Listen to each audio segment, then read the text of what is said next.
Are you thinking about running the Revel Mount Charleston Marathon?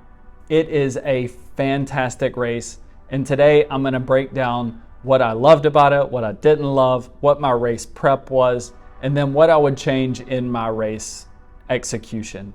So let's get on.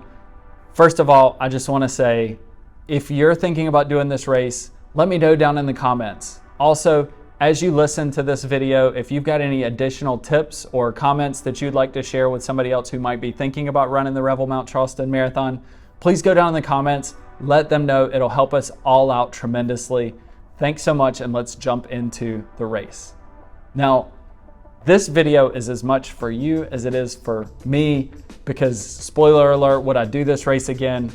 I'm already thinking about signing up for next year, and I want to look back at this video and make sure that I've got everything buttoned and dotted and crossed and whatever the sayings are to make sure that next year my race doesn't end the way that it did this year, which was a painful walk to the finish. So let's jump right in. This race took place on April the 5th, 2025 in Las Vegas, Nevada. Nevada. And it was absolutely perfect. It starts at the top of Mount Charleston and runs down along the Cow Canyon Road and into North Las Vegas, where it finishes. And it is a spectacular course, which I'm going to get to. I chose this race because I was aiming for that BQ. I wanted to get my Boston qualifier. I was a little outside of it in my last race, and I wanted to see if I could cut it down. This race is known for being one of the fastest races in the United States. So I wanted to go and give it a shot. All right, a little bit of a course breakdown. So this has a net downhill of over 5,000 feet. It starts at 7,600 feet of elevation and drops down to about 2,500 feet of elevation. The descent is mostly gradual. Most of the miles along the course are nice, steady, gradual downhill. There are some spots that are a little steeper than others, and then the last 5 to 6 miles, it's a little flatter and less of a downhill than the majority of the miles. The road surface, so it does follow a paved road and cuts through a parking lot in one section that's paved. So it's paved the entire time. Now there are a couple sections where it goes along a curve, and there's a pretty heavy cant in the road, so it's slanted down towards one side. I would say that for the most part, I either didn't notice it or it didn't slow my run down. It didn't impact my legs, hips, or anything like that. It didn't hurt my feet, but it's just something to be aware of. There's a couple spots where it's just a little uncomfortable running as you get around a curve. But the road conditions are really nice. They're paved. There's not a lot of gravel in the road. It's just really nice, steady downhill paved. Aid stations. This is nice. Aid stations are every 2 miles, roughly on the odd miles. My course nutrition plan was to start, take a gel at mile 5, and then every 4 miles after that. So I took gels at mile 5, 9, 13, 17, and 21. I wish that I could go back and I would have taken more gels, but I still probably would have stuck around those odd miles so that I could take it around the time that I'm taking water at an aid station. Here's a key call out. I will speak highly of Revel and the race that they put on. The one negative mark that I have to share is on the flight home, I sat next to a guy who also ran the marathon. Just for context, he ran around a 4-hour marathon, and he said that at the point when he was running, the first aid station that had gels was mile 23. And that is heartbreaking. If you're putting your race nutrition in the hands of the race and they don't have gels for whatever reason, that's tragic. So my recommendation is put it in your own hands. Anything that you can do to put your race in your hands and not the hands of somebody else, do it. Pack 6 gels, pack 7, whatever you need in your flip belt, in your pockets, whatever you can do. I used Martin gels and I had my pockets stuffed full. I had 6 gels in my pockets ready to go at the race start. So don't put your race in somebody else's hands. Just something to be aware of. I haven't heard this in any other years, and I haven't seen much in the posts or anything, but just something to be aware of. That was a story that somebody shared with me. The weather was absolutely perfect. It was 29 degrees at the start. My feet were a little chilly, and I'll talk in a little bit about the jacket that I had on that I shed, that I wish I would have done something a little different. But it was 28 degrees at the start, and it was mid 50s with a tailwind at the finish. So it was absolutely perfect. Some people did share that they did get hot towards the end of the race because there was a tailwind and it got a little bit stale, but people were wearing jackets and hoodies at the finish, so it was nice and cool at the finish. Logistics. Again, Revel did a phenomenal job on logistics. Even before I got to the expo, from the emails that I received outlining everything that I needed to know. They used Coach Paul Carmona to outline the course. They've got staff members who are outlining everything that you need to know as a racer heading into the race. They are top notch. On race morning, they had shuttles lined up and they were bussing people out as quick as they could, and they were so efficient. At the top at the race start, they had heaters set up for everybody. They had plenty of porta-johns. It was well run and it was crisp. They knew what they were doing to get everybody through. Post-race, I don't remember much of this because I was in a world of hurt. My race went sideways, which was in a different video. You can click right up here to watch that video. But I was in no place to celebrate and party at the finish, but they did have great amenities, great everything that you need to celebrate big at the finish line. Pros for this race. I'm going to share a couple pros and a couple cons as you weigh out whether this is the race that you want to do. So the significant downhill, I mentioned over 5,000 feet of elevation drop. That is a lot. That is both a pro and a con. It's going to help you run fast, but it's going to do some damage on your legs or your feet or both. It is a lot of drop, and some of it I was prepared for. 26 miles of it I was not prepared for. The scenic views, I mentioned you start at the top of a mountain, you've got Mount Charleston and some other mountains right around you. Here's some beautiful drone shots that I got the morning before the race. And I would just say, like, the start of this race is 100% one of the most beautiful race starts that I have ever been at. It's slightly dark. The sun's just coming up as you start the race, so it's kind of hard to see, but I went the day before up to the top and it's just breathtaking up there. So start of the race, it's scenic, it is beautiful.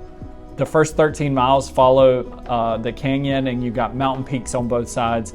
It is absolutely beautiful, the first 13 miles. The con to that is the last 13 miles are desert and pretty boring, to be honest. Like it's just boring. You're running down one road, no turns for about 6 or 7 miles, and it's steady so that you can run fast and get in a good groove, but it is boring and there is no crowd support and there's no houses to look at. It is just rocks and sand and some grass. That's not even grass. It's like desert plants. That's it. Back to the pros. Cool temperatures at the start. I mean, that is a pro for any race that I've ever run that has a nice cool start. You feel great, you race great. The efficiency of the race organization, I mentioned Revel. Like I would be happy going to any race that they ever put on because I know that it's going to be quality and efficient and logistics are going to be right in place. Another pro for this race, it does have pacers, which are unbelievable. And I would just say having pacers in a race is, I mean, it is such a benefit if you happen to be running in whatever time period they're running. This one had a 3-hour group and a 3:05 group, and I'm not sure what intervals after that. So they had a lot of pace groups. That is a huge pro for this race. And then lastly, running with others. This was really big for me because when I did Myrtle Beach last year, I'll link that video right up here. When I did Myrtle Beach last year, there were sections where I mean, there was nobody within 100 yards in front of me and 100 yards behind me. I was completely alone and running by myself. This one, I felt like in every single video clip that I look back in, there's somebody either running right next to me, somebody right behind me, somebody right in front of me, or a whole pace group. Like, there was constantly runners all around me. So it was really nice that I was never having to run on my own. Some of the other cons, I mentioned the downhill, I mentioned crowd support, the early morning start. So the buses start busing at 3:15 and the last bus leaves at 4:15. So you have to be out and up and ready to go. Good morning. It's race morning. It is 2:45 in the morning. And if you're not a morning person, I am a morning person and I'm used to waking up at 5 o'clock and I'm on the East Coast. So my body was really ready to wake up at 3 o'clock, but my brain, I was struggling on making wise decisions in the race and at the beginning of the race. And I think that some of that has to do with the early morning start. So I would just say that be cognizant of the early morning start and be ready to mentally be sharp and make those decisions, or write on your hand what those decisions are so that you don't have to make them during the race. Whether that's when you take a gel, when you shed your clothes, whatever you might need to decide in the race, be thinking about that. I mean, I made a mistake and I put my glasses in the pocket of my shed jacket, the jacket that I plan to drop at mile 1 or 2. I got through the first mile, unbuttoned my jacket, tossed it off to the side, and about 20, 30 meters later, I remembered that my glasses were in there and I had to turn around and run up the hill against traffic, get my glasses out, and then shed the jacket again. It was just like a complete mental lapse that I should have known better, should have done better, and had I prepared, that wouldn't have happened. And then high altitude, that didn't bother me, but it's something to be aware of. That there's a hill in the first mile, really in the first half mile, that's a really punchy hill. And if you go charging up it, your heart rate's gonna spike, your breathing's gonna be out of control, and it's gonna take at least a mile to kind of catch back up and recollect yourself. So it's really just something to be aware of, that first mile, you really just need to warm up. Coach Paul Carmona does such a fantastic job outlining the race, and I'll share some of my thoughts on the course, but really I'm just gonna direct you over to the Facebook group where Paul Carmona does a fantastic job outlining the race. I mentioned the high altitude, but I didn't talk about the dry air. I come from North Carolina where it's humid all year round, and when I went out there, the air was extremely dry. And I didn't notice it that much until I got towards the end of the race. And whether it was the dry air or dehydration or maybe a combination of both, I'm not trying to diagnose this race or what went wrong, just sharing my experience and hopefully things that I'll correct next year. But I was extremely thirsty by the end of the race, and I think that the dry air played a role in that. The race itself, the course itself, I mentioned Paul Carmona on the Revel Facebook group, Revel Race Series Facebook group. Paul Carmona goes on and does a race course breakdown, and it is fantastic. I listened to at least 2 of the years that he's done it. I probably listened to the whole thing at least 3 or 4 times so that I would know exactly what to expect in every single mile. I geek out on that kind of stuff, and so it was really helpful. I'm gonna do my best. Go down in the description. Hopefully I can find a link to be able to link to it. If not, I'll at least link to the Facebook group where you can find the whole collection of videos, and then you'll just have to kind of filter through to find the right one for Mount Charleston. But Paul Carmona outlines the race. I'm gonna share just quickly what to expect in the race. So mile 1, I mentioned the steep hill, that's the warm up. Expect to go about a minute slower than what your race pace is, maybe 30 seconds slower. Once you get over that hill, it's about maybe a half mile into it. It's a steep downhill on the other side, so you will make up part of that time, but there's no rush. Take your time getting up and over the hill. You're not gonna lose anything, but you could spike your heart rate, spike your breathing and all that. Mile 2, 3, and 4, you got a swift downhill. Mile 5, you come to a roundabout and you go up and through a parking lot. I'll show that on some drone shots here. And then you exit back around the roundabout, back onto Kyle Canyon Road, where you've got from mile 6 to mile 21, steady and fast. And I would even call out miles 7, 8, and 9 as extra super fast. So miles 7, 8, and 9, I held my target watts of about 300 watts. Mile 7, I went 614. Mile 8, 606. And mile 9, 612. Now, again, I think I should have went slower in those miles, but that's just something to be aware of. I held the same power, same effort.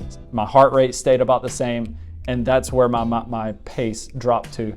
Those miles are very fast. You're losing 325 to 350 feet in those miles. It is fast. Mile 10 through 21, it's a consistent downhill. You're losing between 190 to 240 feet per mile. And then mile 21, 22 and 23, it flattens out quite a bit. You're still losing around 100 to 150 feet per mile. So it's not uphill, it's not flat, it's still downhill. It just doesn't feel as downhill as the rest of the race because you are smoking it down the hill. Mile 24, get past the climb. And this climb is where I broke and really struggled. But if you can get past this climb and get up and over it, there's a downhill on the other side, and that'll carry you the last 2 miles, pick it up to the finish. You're losing 50 feet in mile 25 and 100 feet in mile 26. So you got a pretty swift downhill in those last mile and a half. That's the race.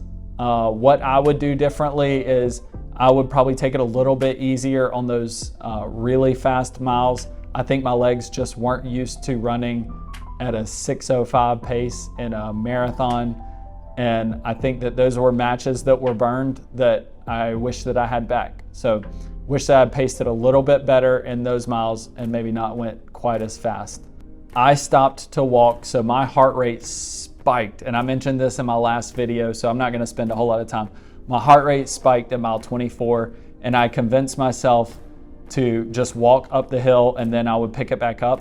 And I think once I started walking, everything locked up. I was cramping in places that I had never cramped before, and I was hurting in places that I've never hurt before when I tried to pick it back up on those last 2 miles. I wish that I had, even if it had been a 10-minute mile, just jog to get up and over that hill at mile 24. A few things that I would change when I run this next year. I started out with a button-down shirt that I thought would be easy to take off. This was a shed layer that I planned to drop at mile 1 or mile 2. It had actual buttons, so already logistically it was going to be hard. I just ripped it off, and once I ripped it off, I was already thinking, okay, how do I ditch this thing? I'm carrying a GoPro in one hand. I had a throwaway water bladder in another hand, and so I'm already trying to fumble and fidget to get this thing off, and it was a bad idea. I wish that I had started in just my singlet and been cold for the first mile. Things that I would change. Number 1, I didn't do a warm-up. I didn't do really anything. I stretched a little bit, and this goes back to it's an early start, and mentally I wasn't there. I was just thinking about staying warm and getting to the actual start corral area. I wish that I had done at least a little jogging to get warmed up and get my muscles ready to work. So number 1, just get in some kind of warm up. Number 2, I started with a button-down flannel type shirt that I could easily just shed. What I thought was easy, it had actual buttons. Again, I wouldn't have done that. I ended up just ripping it off, which was fine. But I was also holding a GoPro, which I wouldn't carry again. It was nice to have the video, and would have been super awesome to have that video of me crossing the line as a BQ and all of the celebration, but that didn't happen. And instead it felt like an anchor, and I ran with it for 26 miles. So wouldn't have had the GoPro. I had a GoPro in one hand and a water bladder in the other hand, and so then I'm fidgeting trying to get this jacket off. I wish that I had just dropped the jacket to begin with.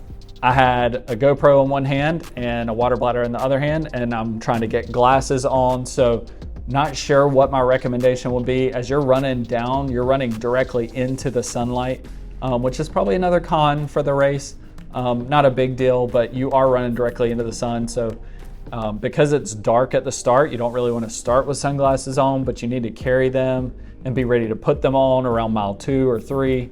So that's another thing. I had a neck buff on that. Again, I've got all this stuff in my hand and I'm trying to pull off. I wish that I just never started with the jacket or the neck buff. Only started with gloves and hand warmers and a fleece beanie that I can shed once I start to get warm. The other thing that I would change is gels. I would think that I wish I would take in more gels, and certainly more gels after mile 20. So whether that's 22 and 23, somewhere to just get me through the last 5K. And then lastly, just don't walk. Once you start to walk, everything tightens up and it's really hard to start running again. I wish that I had been able to run over the hill, not walk, and keep pushing, because once I stopped, everything locked up and everything was cramping, everything was tightening up. And so I wish that I had been able to keep running over the hill, get over the hill, and then finish the race. Would I do this race again? Absolutely. I'm already thinking about hitting that register button. So if you're thinking about it, let me know in the comments, who's this race great for? If you're thinking about running it to get a Boston qualifier, this is your race. If you are close to your time limit and you just need a couple extra minutes, this is the race. I would encourage you, sign up for Revel Mount Charleston. It is fast. If you enjoy beautiful scenery and you love running in the mountains, I mentioned the first 13 miles of this race. It's unbelievably beautiful. I would absolutely recommend doing this race for the beauty. Who's this race not for? I'm gonna go out on a limb and say, if this is your first marathon, I would pick a different marathon. Find a nice course that's rolling, that uses different muscle groups the whole time. Yeah, don't pick a downhill race as your first marathon. Not to mention that it'll be hard to celebrate fast times on any other courses after you run this course. Also, this race may not be for you if you thrive on crowd support and you need that crowd support to get you through the last couple miles or last 10 miles or whatever it might be. This race is not for you because the crowd support is not gonna get you there unless you only need it in the last half mile. That's where the crowd support is, so it may not be for you. Final thoughts on this race. I hope to be back there next year and I hope to run it with you. If you're thinking about running this race, go down in the comments, let me know. If you have any tips or tricks or whatever you want to share about this race, your experiences, go down in the comments, leave them there.